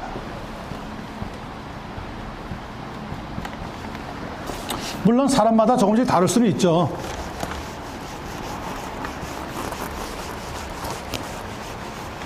그러나 지금 우리는 일반적으로 이야기합니다. 보통 사람들은 오전 시간이 가장 효율적이라는 것을 알 수가 있다는 겁니다. 큰 5번, 설교자를 모든 사람에게 해당하는 보편적인 규칙을 따르도록 정해놓고 그것을 내세우면서 거기에 따르지 않을 경우 실패자 취급을 하는 것은 물론 그리 바람직한 일은 아닙니다. 그것은 사람마다 무엇과 무엇이 다릅니까? 기질과 템퍼러먼트와 성격, 캐릭터가 조금씩 다르기 때문에 그렇습니다. 예를 들어서 어떤 사람은 아침에 유난히 미적거리다가 저녁이 되면 눈이 반짝반짝하는 저녁형이 있는가 하면, 저녁에는 피곤해하고 졸려서 어쩔 줄 몰라 하다가 아침에 생기가 넘치고 힘이 넘쳐서 빨리 일하러 나가고 싶어 한다는 아침형이 있기도 하다는 겁니다. 이것은 곧 어떤 문제일까요? 이것은 곧 체질의 문제입니다. 체질. 그러므로 설교자가 해야 할 가장 중요한 일은 자신의 특별한 체질을 감안해서 일을 가장 효율적으로 수행할 수 있는 방법을 찾아서 하루의 시간을 계획하고 조정하도록 노력해야 한다고 하는 겁니다. 자, 무엇은 자신이 세우는 것이고 무엇은 각자의 목이겠습니까? 계획, 그리고 훈련. 플랜, 계획을 세우는 것은 자기 자신이 해야 하는 것이고요. 훈련하는 것은 다른 사람이 아니라 각자 자신의 몫이라는 것을 기억을 해야 합니다. 다른 사람이 나 대신 계획을 세워주지 않습니다. 우리가 하나님 말씀을 믿고 성령의 능력을 믿지만 계획은 반드시 내가 하나님 앞에 기도하고 지혜롭게 세울 수밖에 없고요. 또 자기 자신을 훈련시키는 것은 다른 사람이 해주지 않습니다. 아무리 나의 아버지가 목사님이라고 하더라도 목사님인 아버지가 나 대신에 영성 훈련해 주지 않습니다. 내가 반드시 해야지만 하는 일입니다. 그래서 이것 가리켜서 우리가 뭐라고 부릅니까? 이것을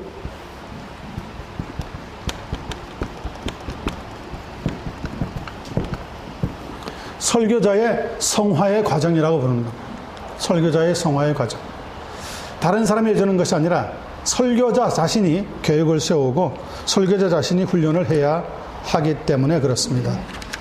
설교자의 준비 가운데 세 번째 중요한 겁니다. 기도, prayer. 1번, 설교자에게 중요하다고 하면서도 실패한다고 느끼는 부분이 있는데 기도입니다. 중요하다는 것은 가장 위대한 설교자들을 살펴보면 언제나 기도가 삶의 가장 큰 특징을 이루고 있다는 것을 알 수가 있기 때문에 그렇습니다. 보통 종교개혁자들 그리고 청교도 시대의 목회자들을 보면은 기도 시간이 적으면 2시간, 보통은 4시간, 2시간에서 4시간은 했다고 합니다. 물론 그때의 하루에 24시간이라고 하는 것은 지금과는 조금 차이가 있겠죠. 지금은 적어도 그러나 아무리 못한다고 하더라도 설교자가 하나님 앞에 1시간 혹은 2시간 정도는 기도할 수 있어야 되는 거죠. 그런데 1시간, 2시간 설교하는 게 왜 그렇게들 힘들어하는지 모릅니다. 목사님들이 기도할 시간을 별로 갖지를 못하고 있습니다. 안타까운 일이죠. 2번, 기도를 단순하게 생각하는 사람들이 있지만 그러나 기도는 결코 단순하지만은 않습니다. 또 기도가 당연히 훈련의 요소로 포함되는 것 같아 보이지만 그 본질상 기도는 그 본질상 훈련의 측면에서만 다룰 수 없다는 것도 분명한 사실입니다. 어떤 사람에게는 아침에 기도하는 것이 좋고 어떤 사람에게는 저녁에 기도하기가 어려울 수도 있습니다.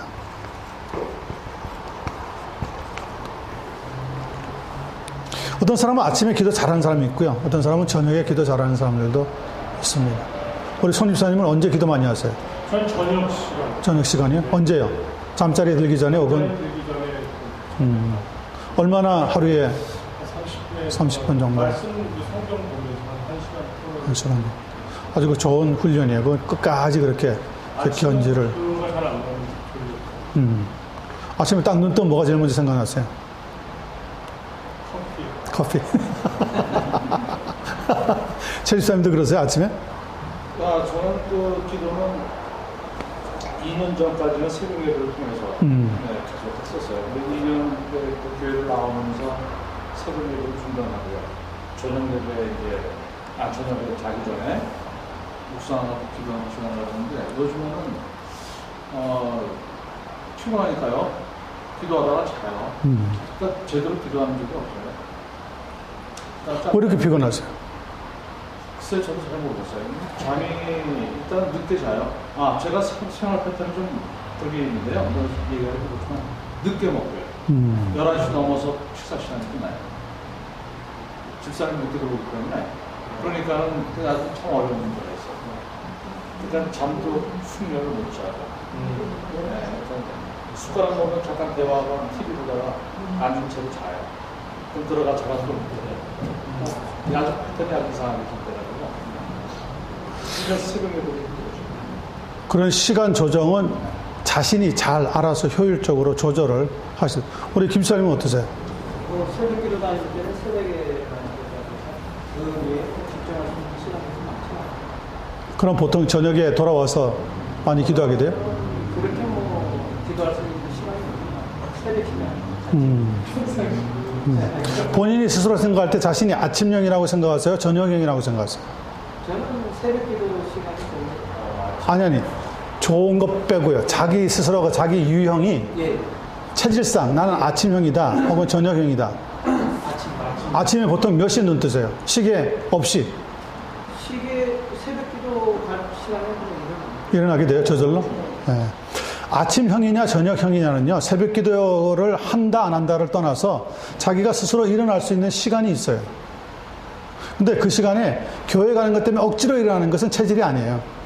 예. 근데 자기가 모르게 자기도 눈이 떡 떠지는 사람들이 있다, 그 시간대에. 그게 이제 자기의 유형이에요. 진짜 밤 12시부터 정신이 맑아진 사람 저녁이거든요. 그렇죠. 그런 분들 한국형이죠. 저녁형이 아니라. 정신 들어요. 안 자면 3시까지 안 줘요. 제 매제는 저녁 벌써 9시 되면요, 눈이 반은 감겼어요. 네. 그러니까 새벽에 이제 한 5시면 벌써 눈을 떠요. 좋기는 한데 개인적으로 가족들에게 힘들죠. 가족들은 지금 고나게 자고 있는데 다 깨우니까, 일어나가지고 다 깨우니까. 다 자기같이 하기를 원하거든요. 다 자기같이. 근데 사람마다 그 체질이 그렇지 않거든요. 네. 더구나 여기 있다가 다른 나라로 가면은요, 여기는 아침인데 거기는 저녁에 있는 시간이 있거든요. 그럼 여기에 아침형으로 되어 있는 사람은 거기 가면은 밤에는 정신이 말짱한데 아침에는 못 일어나요. 20, 30대는 그게 표가 안 나는데 50대, 60대 지나가면은 그때부터 몸에 막 밀려오기 시작하죠. 그래서 그냥 여기서 신앙생활 하는 것만 가지고 아침형 좋다, 저녁형 좋다 못하는 것이 선교제 나가면 달라진다는 거예요. 네, 그래서 자기 체질에 가장 맞는 시간대를 찾는 것이 굉장히 중요합니다. 저도 밤 체질인데. 그래요? 또 선교 갔다 오는데 저는 거꾸로 돼요. 그렇죠. 거기 가서는 아침 일찍 일어나고 저녁에. 차 때문에 계속 새벽 5시 되면 눈 떠. 그렇죠, 그렇죠. 늦게 자고. 그래가지고 새벽에 일어났으니 어쩔 수 없이. 그렇죠. 새벽 기도를 간 거죠. 제가 작년에 이제 퇴직하고 난 다음에 원래 밤에 하고 새벽에 못 일어나요. 출근할 시간에만 일어나서 움직였기 때문에 새벽 기도를 생각도 안 하고 계속 리타하고 난 다음에도 새벽 기도 한 번도 안 봤어요. 근데 최근에 눈이 뜨는 바람에 이제 새벽 기도록 하게. 네, 목사님이 나온다 이렇게. 그래서 제가 얘기를 했어요. 믿지는 말라. 체질이 밤체질이기 때문에. 사도 바울이 빌립보서 1장에서 한 것처럼 참으로 하든 외모로 하든 그리스도를 위해서 나와서 예배드리고 기도하는 게 좋은 거니까 그렇죠. 계속 하시다가 또 안 되면은 다시 선교지 갔다 오시면 되는 거죠. 자, 계속해 보겠습니다. 자, 3번. 그러면 어떻게 기도할 수 있을까? 스스로 기도를 시작할 방법을 배우는 것이 굉장히 중요합니다. 다른 사람이 가르쳐줘서가 아니라 자신이 스스로 터득하는 방법이 가장 중요합니다. 예를 들어서 먼저 성경을 읽고 기도라든지 경건한 글을 먼저 읽고 기도하는 방법이 있을 수 있고요. 이때 경건한 글이라고 하는 것은 꼭 성경이 아니라 감성적인 글만이 아니라 성경이나 감성적인 글이 아니라 참된 예배의 요소가 들어있는 글을 가리킵니다. 그리고 어떤 사람에겐 기도하기 전에 먼저 성경을 먼저 읽는 방법이 어려울 수도 있습니다. 중요한 것은 냉랭해졌을지도 모르는 우리의 영혼에 불을 먼저 붙여서 뜨겁게 데움으로 기도하기를 시작하는 법을 꼭 배워야 한다는 거죠. 4번, 꼭 길 필요는 없지만 기도가 쉬지 말고 기도하라고 하는 데살로니가전서 5장 17절의 권면의 말씀처럼 기도는 하루 종일 계속되어야 하는데 그 말은 하루 종일 무릎을 꿇고 있으라는 것이 아니라 항상 기도하는 삶을 유지하라는 거죠. 계속 되라는 것이 아니라 하루 종일 계속 되어야 한다는 거예요. 그래서 항상 기도하는 상태에 있으라고 하는 뜻입니다. 혹시 기도하기가 어려운 상태에 있을 것 같을 때에는 기도하려고 너무 애쓰지 말고 잠시 마음의 뜨거움과 자극이 될 만한 글을, 영적인 글이죠, 읽는 것이 좋은데 그러면 다시 기도할 마음이 생기게 되어지더라는 겁니다. 5번째, 무엇보다 중요한 것은 기도하고 싶다고 하는 충동이 드는데 그렇게 들 때마다 그 충동을 거부하거나 그 충동에 순종하기를 미루거나 바쁘다고 하는 핑계로 밀쳐내지 말고, 여러분 바쁜 것 때문에 기도해야 되는데 하는 마음이 들었는데 싹 사그라들면 그때 중요한 하나님의 지혜를 못 얻습니다. 기도해야 된다는 생각이 딱 들 때는 하나님이 기도를 통해서 무언가 주시려고 하는 때가 있어요. 그런데 우리는 나의 일에 맞춰가지고 하루에 24시간을 살아가기 때문에 하면서 그냥 지나가는데 굉장히 중요한 것을 미싱하게 되어진다는 거죠. 바쁘다고 하는 핑계로 밀어내지 말고 언제나 반응을 보이라는 겁니다. 차를 타고 가는데 머리에 떠올랐어요. 기도해야 되겠다. 그러면 옆에 아무리 급한 일이 있어도 옆에 딱 새를 세워놓고 1분이라도 기도하고 가시라는 거예요. 그러면 하나님이 그때 딱 무언가 떠오를 수 있는 좋은 지혜를 허락해 주시게 된다는 거죠. 이것은 우리 로이드 존스 목사님의 목회의 경험 속에서 나오고 있는 이야기들입니다. 이런 충동은 성령의 역사에서 오기 때문에 그렇습니다. 그러므로 크고 실제적인 유익이 생겼음을 곧 알게 될 겁니다. 6번, 목회 시선을 비롯한 신약 성경 곳곳에도 보면 기도가 계속 강조되고 있고 오랜 교회 역사라든지 특별히 뛰어난 설교자들, 즉 존 웨슬리라든지 데이빗 브레이너드, 조나탄 에드워드 그런 사람들의 삶에서 충분히 확인되고 있다는 것만 하더라도 확인되는 것만 보아도 설교자의 준비에 있어서 기도가 얼마나 중요한지 깨닫게 되어집니다. 4번, 성경 읽기입니다. 설교자의 삶에서 성경 읽기라고 하는 것은 매일 어떻게 읽어야 됩니까? 규칙적으로 읽어야 합니다. regular basis로 읽어야 됩니다. 규칙적으로 해야 할 일이 분명합니다. 그러므로 모든 설교자는 최소한 1년에 한 번은 성경 전체를 읽어야 합니다. 통독으로요. 그러나 성경을 읽을 때 체계적으로 읽는 것이 좋습니다.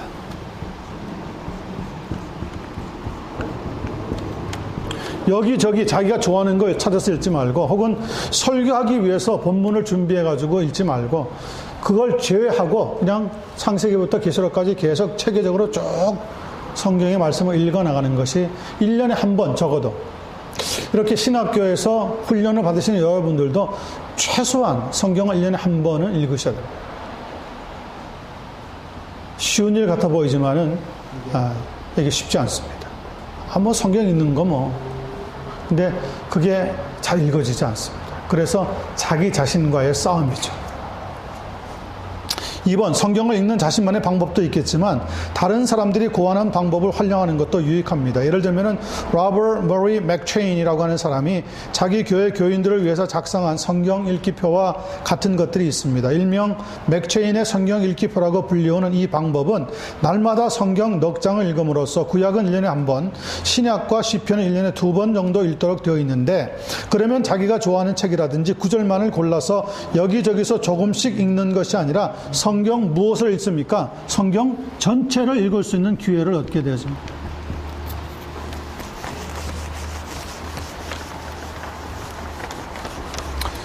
모든 성경은 하나님의 감동으로 된 것이기 때문에 모든 성경을 다 체계적으로 읽는 방법이 필요하지 어느 특정 분야만 자기 좋아하는 것만 찾아서 읽는 것은 편식하는 것과 같습니다. 3번, 일단 통독이 이루어지면 자신이 선택한 주석이라든지 원어 지식 그리고 다른 보조 수단을 사용하여서 성경의 특정 부분 혹은 자신이 읽은 성경 중에서 한 책을 택하여서 연구하기로 결심하는 일이 있어야 합니다.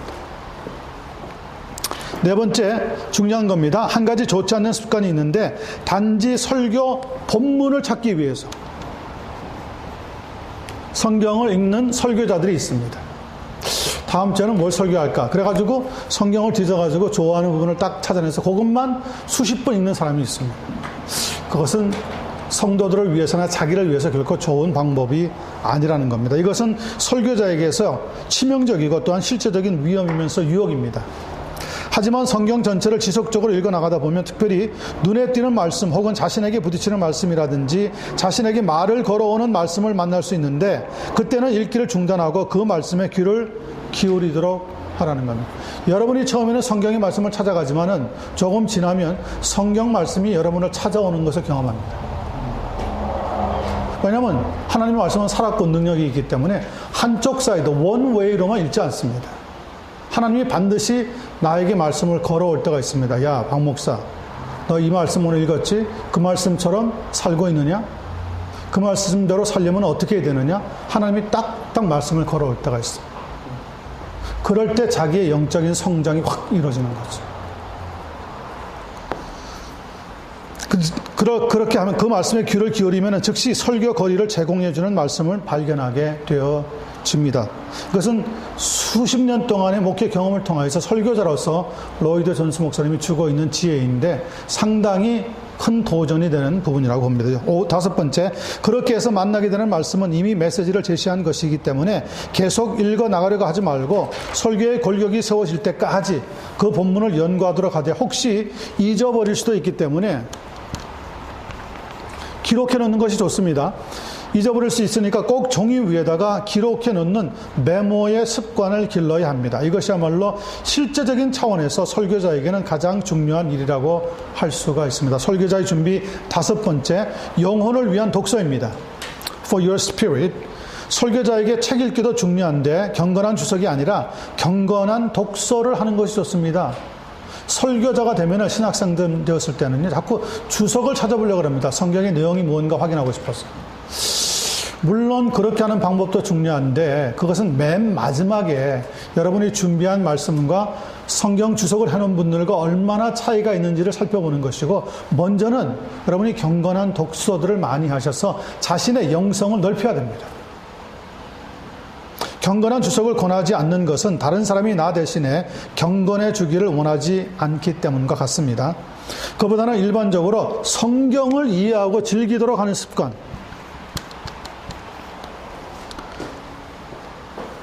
이해하고 즐기도록 하는 습관과 도와주는 책, 설교 준비를 도와주는 책을 읽는 것이 바람직합니다. 2번, 그 중에는 청교도들의 책이 있는데 그들은 무엇보다도 실제적이고 경험적인 설교자였기 때문에 그들의 책을 읽으면 읽을수록 지식과 정보만 얻는 것이 아니라 구체적인 도움도 받을 수가 있습니다.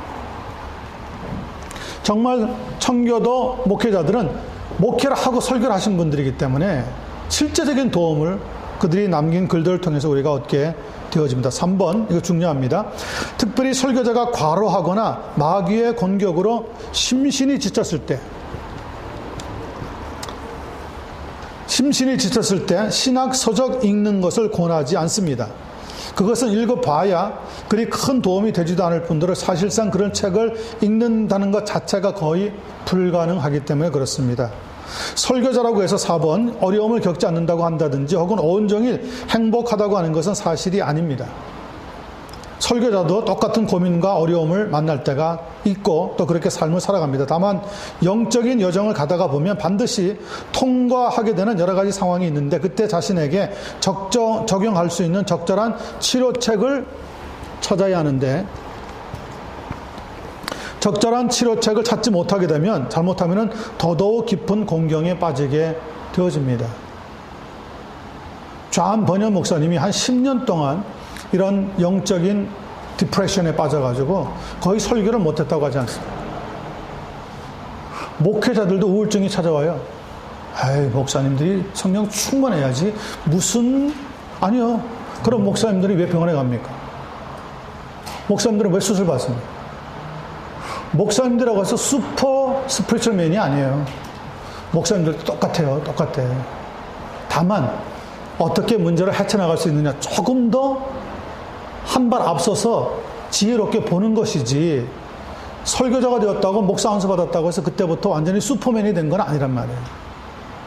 그러므로 우울증과 어려움들이 찾아올 때 나름대로 이 문제를 해결할 수 있는 도움을 반드시 얻어야 됩니다. 그래서 최근에 목회자들에게 많이 지금 이야기되고 있는 것이 멘토십. 자기의 문제를 상의할 수 있는 사람들을 한두 분을 주변에 꼭 두라는 거예요. 친구가 될 수 있고 스승도 될 수 있고 자기와 가까운 친구도 혹은 밑에 있는 동생들도 될 수 있습니다. 자기의 어려움을 잘 받아주고 들어줄 수 있는 사람. 어떤 사람은 그런 이야기를 하면은 굉장히 비영적인 사람으로 몰아붙이는 사람들이 꽤 있어요. 목사님들은 항상 성령 충만하고 마냥 하늘에 사는 사람 같이 생각하는데 그것은 허상입니다. 허상이. 그래서 왜 그런 유명한 이야기 있잖아요. 어떤 꽤 훌륭한 목사님인데 성도들에게는 굉장히 사랑을 많이 받았는데 하루는 설교하고 났는데 사모님이 올라와가지고 침대하고 이불하고 베개를 던져주면서 당신은 거기 사는 게 좋겠습니다 그랬대잖아요. 그 말은 무슨 말입니까? 집에 가면 사모님들하고 싸운다는 거죠. 부딪히고 투닥거릴 때가 있다는 거죠. 근데 목사님이 강단에서 그냥 훌륭하게 말씀을 전하고 훌륭하게 인도하니까, 야, 당신은 거기가 딱 어울립니다. 거기서 사십시오. 거기서 내려오지 말고 그랬다는 거예요. 아니에요. 우리도 생활에 들어가면 실제적으로 똑같아요. 축도가 그런 거라 그랬죠. 제가 말씀드렸죠. 축도는 목회자들에게 주신 특별한 권리라고 하지만 목사님들이 축도하고 나서 그 강단에 붙어가지고 거기에 자리 깔고 삽니까? 아닙니다. 한 축도를 끝난 다음에 어떻게 합니까? 성도들이 있는 자리로 내려갑니다. 무슨 말이죠? 목회자도 그때부터는 성도의 한 사람으로 하나님 앞에서 양의 모습으로 살아가는 것이라는 걸 보여주는 의미죠. 축도가 뭐 대단한 건지 아세요? 아니에요. 그냥 성삼위 이름으로 예배가 마쳤습니다. 이들과 영원히 함께 하시길 바랍니다. 이렇게 대신 복을 빌은 다음에는 자기도 그 성도들 속에 들어가서 사는 거예요. 자, 5번. 그럴 때 약간 조심할 필요는 있겠지만은 설교집들을 읽을 것을 추천합니다. 다만 설교집은 천차만별이고 그 시기가 중요하기 때문에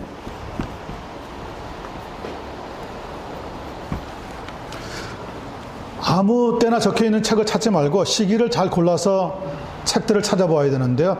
특별히 18세기 위대한 신앙 부흥 운동에 관한 글들을 권합니다. 모든 글들이 대체로 다 귀중하고 유익하기 때문에 큰 도움을 받을 수가 있기 때문에 그렇습니다. 6번까지만 제가 읽고 나머지 부분들은 여러분들이 또 집에 가서 찾아보시고 다음 시간에 오시면 또 한번 살펴보도록 그렇게 하겠습니다. 6번, 지성을 위한 독서, 인텔리전스를 위해서 독서를 할 필요도 있다는 거죠. 1번, 설교자에게 필요한 책 읽기는 경건한 독서만이 아니라 신학 서적도 포함이 되어집니다. 신학교를 졸업하면서부터 신학 공부를 끝냈다고 하는 생각에서 더 큰 잘못은 없지만은 살아있는 한 계속해서 신학 서적을 그런데 읽어야 할 필요가 있다는 겁니다. 많은 신학생도들이 신학교를 마치고 졸업하고 나면은 더 이상 신학 서적들을 잘 읽으려고 하지 않습니다. 그리고 기껏해야 신학교 때 공부할 때 가지고 있었던 신학 서적들 몇 권 가지고 있어요. 최근에 나온 것들은 전혀 둘러보지도 않아요. 그러면은요, 내가 가지고 있는 어떤 영적인 신학 지식은 그 상태에서 계속 머물러 있습니다. 여러분 참 신기하죠? 미국에 이민 온 사람들을 보면은요, 70년대 온 사람, 80년대, 90년대, 그때 온 사람들이 알고 있는 지식이 딱 그 상태에서 머물러 있습니다. 발전 안 합니다. 그래서 70년대 온 사람들은 70년대 온 사람들하고 얘기해야 제일 잘 통해요. 지금 21세기 뭐 막 들어와가지고 이민 온 사람들하고 얘기하면은요, 이게 어느 나라 이야기인가 전혀 감이 안 잡힙니다. 특별히 뭐 K-팝 뭐 이런 이야기들 막 나오면요, 누가 누군지 아무도 몰라요. 그죠? 꼭 완전히 딴 나라 사람 이야기하는 것 같아. 우리의 신학 지식도 마찬가지예요. 딱 거기에 머물러 버려요. 이걸 계속 끊임없이 발전시켜 나가야 하는 거죠.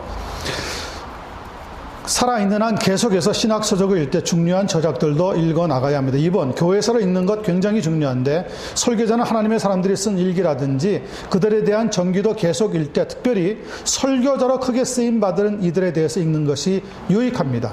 왜 그러냐면 위대한 사실들은 되새김질 할 필요가 있기 때문에 그렇습니다.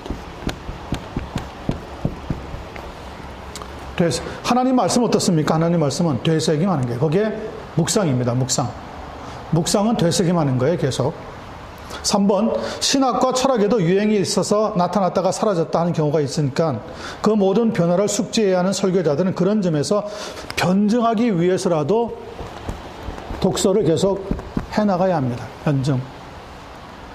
우리가 가지고 있는 정통 신학, 개혁주의 신학을 디펜스하기 위해서라도 지금 나오고 있는 여러 가지 서적들을 접하고 읽어볼 필요가 있습니다. 4번, 성경의 가르침과 상충되는 것처럼 보이는 과학에 관한 책이라든지 심리학에 관한 책, 자기 교단의 잡지나 사역에 관한 다른 교단의 잡지, 그리고 정기, 간행물 등등 흐름에 뒤처지지 않도록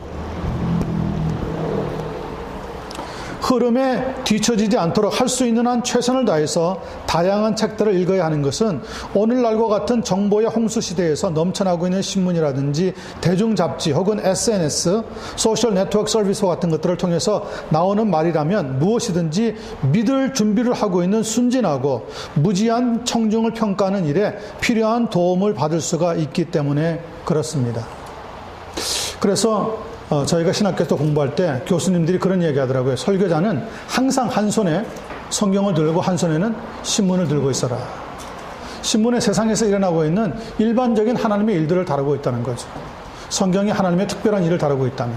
그래서 이 두 가지를 항상 놓치지 말고 그때그때 그 시대에 하나님의 말씀으로 어떻게 하면 도전하고 깨울 수 있는지를 신경을 쓰라고 하는 이야기를 들려준 적이 있어요. 마찬가지입니다. 오늘도 세상의 정보와 수많은 소식들이, 소문들이 들려오는데 성도들은 어떤 것이 참이고 어떤 것이 허상인지 모르기 때문에 두려워합니다. 이때 설교자들이 하나님의 말씀으로 정확한 방향과 제시를 해줄 수 있는 인도자가 되셔야 하는 거죠. 그런 역할들을 여러분과 제가 이번 학기를 지나가면서 더욱 마음속에 크게 결심할 수 있는 일이 되기를 바랍니다. 기도하겠습니다. 하나님 아버지 감사합니다.